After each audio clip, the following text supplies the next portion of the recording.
Assalamualaikum warahmatullahi wabarakatuh. Selamat datang Bapak Ibu para guru, kepala madrasah, dan pengawas madrasah sekalian. Senang sekali bisa berjumpa di sesi pembahasan kita ini. Kita akan fokus pada materi yang baru saja Anda terima ya, panduan kurikulum berbasis cinta. Ini dari Ditjen Pendis Kemenak RI berdasarkan keputusan Dirjen Pendis No 6077 tahun 2025. Jadi tujuan kita hari ini adalah untuk memahami lebih dalam lah ya, esensi kurikulum baru ini dan tentu saja gimana cara kita mulai menerapkannya di madrasah kita masing-masing. Ujung-ujungnya kan kita ingin menumbuhkan karakter siswa yang humanis, nasionalis, naturalis, juga toleran. Semuanya berlandaskan cinta.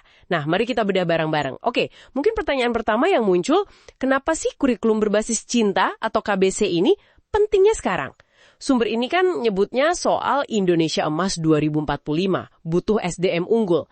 Tapi di sisi lain, ada tantangan nyata kan? Dehumanisasi, konflik, intoleransi, bahkan perundungan di sekolah kita sendiri. Menurut Anda, KBC ini jawaban yang pas? Iya, betul sekali. KBC ini memang dirancang sebagai respon strategis ya. Tapi penting dipahami, ini bukan sekedar nama dokumen kurikulum loh. Ini lebih ke perubahan pendekatan mendasar. Pendidikan kan memang selalu tujuannya membentuk karakter ya. Nah, KBC ini secara eksplisit menempatkan kasih sayang sebagai intinya, sebagai jantung pedagoginya. Panduan ini juga menegaskan, pendidikan itu wahana paling pas buat nanemin nilai ini dari dini, buat bekal generasi muda kita menghadapi isu kemanusiaan, baik lokal maupun global. Oke. Jadi kalau begitu, apa sih KBC ini? Secara konkret, gimana panduan ini mendefinisikannya? Apa yang bikin beda gitu? Ya, kalau definisinya, KBC itu fokusnya ke pengembangan karakter, terus pembelajaran berbasis pengalaman nyata, sama penguatan aspek sosial emosional siswa. Bedanya di mana? Nah, bedanya itu di penekanannya sebagai jiwa. Jiwa yang harus meresap ke semua aspek di madrasah. Jadi dia masuk ke intrakurikuler, kokurikuler, ekstrakurikuler, bukan cuma jadi mapel tambahan. Dia juga menyatu ke mapel khas madrasah kayak akidah akhlak, fikih, SKI, bahasa Arab, dan lainnya. Juga ke mapel umum lewat pembiasaan sehari-hari. Gitu. Nah, ini dia nih yang ditunggu-tunggu para guru. Implementasinya gimana di kelas? Kan kadang teori bagus, tapi praktiknya bingung. Panduan ada contohnya kan ya? Kayak materi wudhu di fikih itu. Betul, contoh wudhu itu menarik sekali. Jadi murid itu nggak cuma diajak menghafal syarat dan rukunnya saja, bukan itu poin utamanya.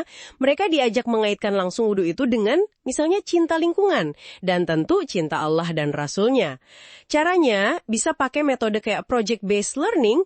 Di panduan dicontohkan alur FITS ya, Feel, Imagine, Do, Share. Jadi anak-anak diajak merasakan feel dulu, berapa banyak ya air yang aku pakai buat wudhu, terus belajar, oh Rasulullah itu SAW pakainya cuma sekitar setengah liter, 1 mud. Lalu mereka membayangkan, imagine, gimana caranya bisa hemat air. Terus mencoba, do, mungkin praktek wudhu pakai air sebotol kecil gitu. Terakhir mereka berbagi, share, pengalamannya apa yang mereka temukan. Nah ini kan langsung nyambung ya, ibadah, hemat energi kan ada larangan israf atau berlebihan, sekaligus meneladani Nabi, praktis sekali.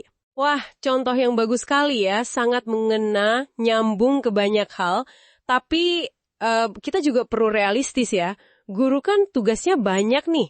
Seberapa mungkin sih kita mengharapkan guru bisa merancang proyek sedalam itu terus-menerus buat semua materi? Gimana pandangan Anda? Pertanyaan bagus sekali. Dan ini memang tantangan nyata di lapangan. Makanya, panduan ini menekankan fleksibilitas. Penting ini. Madrasah sangat dianjurkan untuk memodifikasi, menyesuaikan dengan kondisi dan kemampuan masing-masing. Contoh wudhu tadi, itu kan ilustrasi potensinya. Untuk kegiatan pembiasaan yang lebih rutin, misalnya sholat duha berjamaah, pendekatannya mungkin bisa lebih simpel tapi tetap bermakna. Panduan menyarankan pendekatan pembelajaran mendalam. Ada 3 kunci, mindful, meaningful, joyful. Tujuannya apa? Biar sholat duha itu bukan sekedar rutinitas atau gerakan kosong, tapi jadi momen kesadaran, mindful. Merasakan kehadiran Allah, terus jadi bermakna, meaningful, wahana bersyukur, menumbuhkan cinta pada Allah. Dan juga menyenangkan, joyful, menumbuhkan ketenangan diri, cinta diri, dan kepedulian pada sesama, cinta sesama, gitu.